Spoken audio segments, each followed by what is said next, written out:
Уважаемые жители Удмуртской республики, дорогие друзья, сердечно поздравляю вас со знаменательным событием – столетием государственности Удмуртии.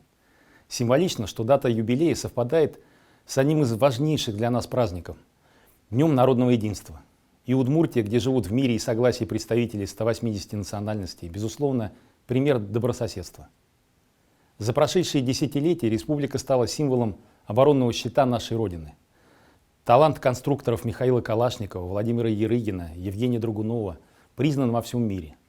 Благодаря труду тысяч жителей Удмуртии развивается промышленное производство, авиакосмическое приборостроение, нефтяная отрасль, сельское хозяйство.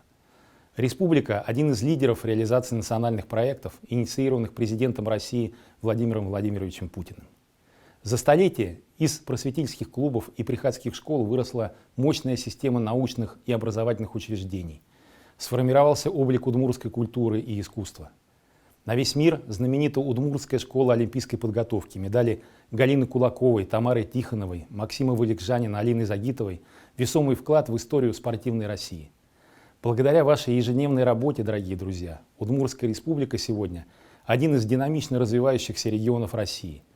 Впереди у нас много дел, и главное, чтобы их результатом стало улучшение жизни каждого человека, каждой семьи. С праздником! Счастья, крепкого здоровья, добра, мира и благополучия вам и вашим близким.